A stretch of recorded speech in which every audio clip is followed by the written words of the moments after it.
Hello investor. सोचो, एक तरफ एक सिनेमैटिक स्टोरी टेलर है जो 74 करोड़ रेज करके अपने क्रिएटिव दुनिया को और एक्सपेंड करना चाहता है। दूसरी तरफ मार्केट में ऊंच नीच की गूंज है, लेकिन कोई प्रीमियम जीएमपी नहीं। मतलब इन्वेस्टर का एक्साइटमेंट खत्म। ये कहानियाँ स्टूडियो एलएसडी की आईपीओ की उम्मीद की, जहाँ उम्मीदें भी हैं, सवाल भी है। चलिए जानते हैं क्या है इस आईपीओ की असली पर। तो चलिए दोस्तों, शुरू करते हैं शुरुआत से।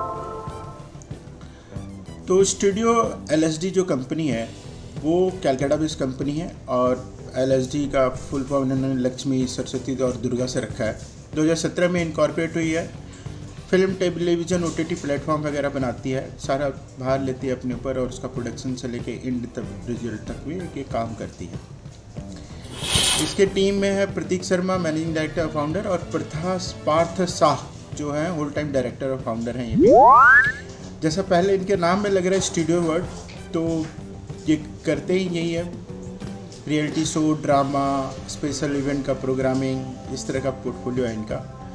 सर्विस ऑफर कर रहे हैं, concept development, script writing, line production, post production, ये सब कर। आईपीओ के डिटेल के बारे में, आईपीओ अगस्त 18 को खुला है और 20 को बंद हो जाएगा। लिस्टिंग डेट इसकी 26 को है। फेस वैल्यू 2 रुपये के आसपास है।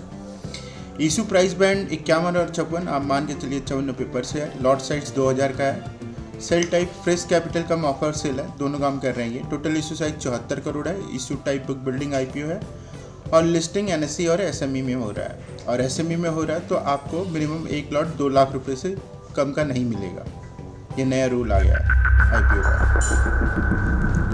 ऑब्जेक्टिव क्या है इनके इशू का? तो funding of capital expenditure for 18 crore है। एक कैपिटल एक्सपेंडिचर कर रहे हैं, कोई बड़ा प्रोजेक्ट उठा रहे हैं, शायद कैमरा का अपग्रेडिंग वगैरह का है इनका, जितना इक्विपमेंट रहता है इनका हार्डकोर, उसके लिए 18 करोड़। और वर्किंग कैपिटल रिक्वायरमेंट इनके 24 करोड़ में जा रही है, इस आईपीओ के थ्रू जो जा रही है।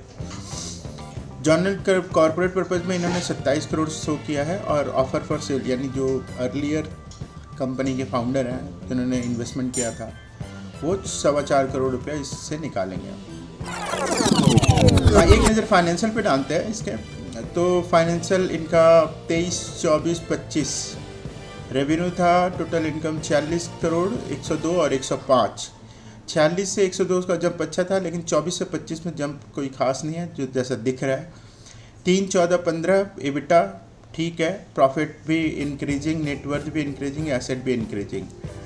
आरओई जो आप देख रहे हैं यहाँ पे 53 और वो है 57 का। सैम्पल सेल ग्रोथ है 2% का, सेल्स का जो ग्रोथ आया है इनका 24-25 पे, और ईबिटा में 17, और ग्रोथ इन प्रॉफिट में 7% का ग्रोथ है। कंपनी प्रॉफिटेबल है। अर्निंग पर शेयर 2 रुपये 85 पैसे और 2 रुपये 25 पैसे है पोस्ट आईपीओ।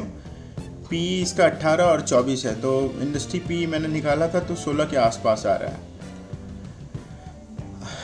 अब इसमें एक शानदार चीज़ इसका क्या है, रिटर्न ऑन कैपिटल एम्प्लॉयड। देखिए, सर्विस सेक्टर की कंपनी है तो 57 का आरओसी, 57% बहुत बड़ी बात है।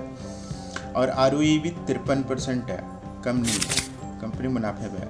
जीएमपी और करंट मार्केट संबंध रखते तो इसका ग्रे मार्केट में 0 का प्रीमियम आ रहा है एज ऑन 19 अगस्त। और जो ये टोटल टाइम्स भरा है, 2 टाइम भर चुका है, मतलब 1.94 टाइम्स, 2 टाइम्स के आसपास रहता है। चलिए देखते हैं क्या होता है इसके लिस्टिंग के डेट में। चलिए स्टे ट्यून, प्लीज़ सब्सक्राइब करें।